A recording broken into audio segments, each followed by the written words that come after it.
Hey, what's happening, y'all? It's me coming back at you again with another vid. I promised you guys this is going to be very, very quick. I just came across a very, very, very interesting interview conducted by ES News, Ellie Setback. He had an interview with Mauricio Sulaiman, and very interesting. Not only he addresses the Wilder Joshua situation, which is nothing new, but I won't touch on that. But he also addressed the Dillian Whyte situation, why Dillian Whyte and Hearn's been throwing they've been fuming over the decision by the WBC to mandate him to fight, not Dominic Brazil, I'm sorry, to fight Luis Ortiz in the final eliminator. Okay, now Mauricio Sulaiman clarified this whole situation by saying, now, Isaac, I'm only paraphrasing, so I'm going to quote what he said, majority of the words that he said. In that interview with Ellie Setback, he said, look, here's the problem.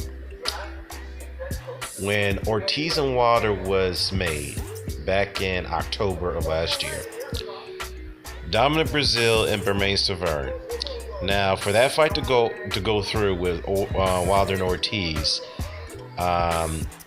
Stavern had to agree to step aside, which he did.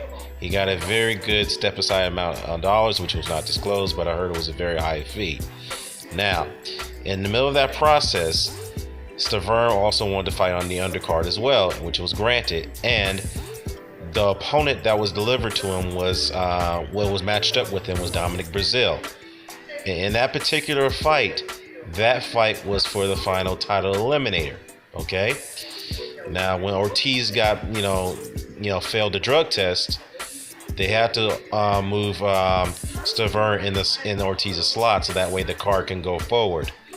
And Brazil was left out in the cold. So, as a result of that, Brazil was matched up with Eric Molina. He was matched up with Eric Molina, okay? Now, in that situation, if Dominic Brazil had beaten Eric Molina, which he did, he becomes the mandatory challenger. Now, if Eric Molina had won that fight against Dominic Brazil, Eric Molina would not have become the mandatory challenger. Okay?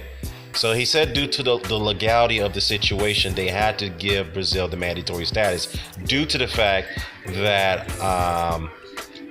Stavern's fight was canceled. The Stavern had to be moved over to the main event slot against Wilder when Ortiz got popped for PED. Well, not exactly PED. I'm sorry, got popped for blood pressure medicines. All right, so it is kind of a funky situation. So that's what was explained. In fact, Mauricio Sulaiman Harry explained that to Eddie Hearn. He said, "Look, I understand their frustration over this, but this was already clear to Eddie Hearn. Eddie Hearn knew about this. I communicated this with him, so I don't understand what's going on." Now, I'm going to be fair here.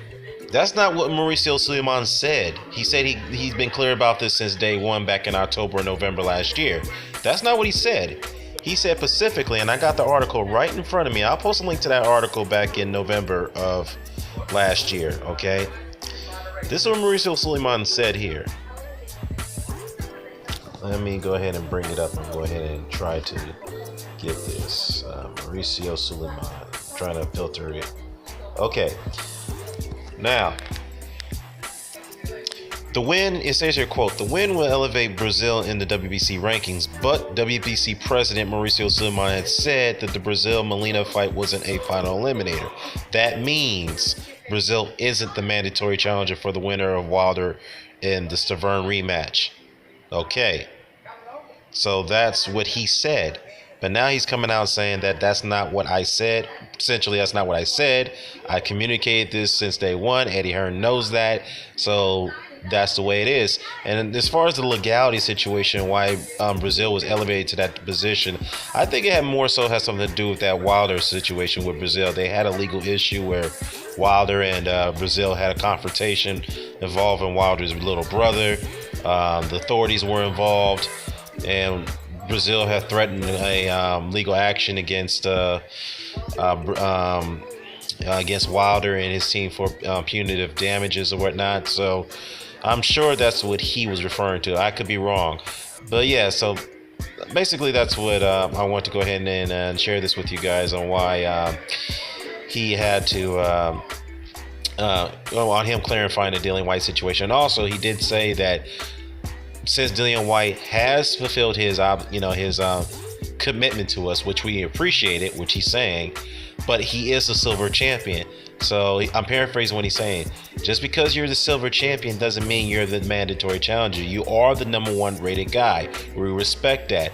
But you still have to fight in the final eliminator to gain the mandatory status. And this is the reason why we have ordered him to fight Luis Ortiz. I know some people are going, most people are running around upset the fact that why is Ortiz being put in a final eliminator position where he had gotten a shot and he lost his fight. Well, I get that, but the fact is that he's not fighting for a title. There's a difference. He still got to fight to get another shot at a title. All right, that's one. And two, I know, guys, trust me, I understand. To me, this is not much of a big deal because I'm not in favor of guys getting title shots coming off losses. All right, that's for one. Like, for example, with Kovalev, not Kovalev, I'm sorry, where Isaac Chilemba was giving Kovalev, challenging Kovalev for a title shot. I'm sorry, challenging him for his titles, and he was coming off a loss, getting a title shot. Adrian Broner challenging for a vacant title, coming off a loss. So I'm not in favor of guys getting title shots, immediate title shots coming off losses. Now, as far as the title eliminator is concerned, I don't see no problem with that. All right, I don't see no problem with that at all. So that's just my take on it. That's just my honest opinion. So yeah, let me know what your thoughts about this. I'm out. Peace.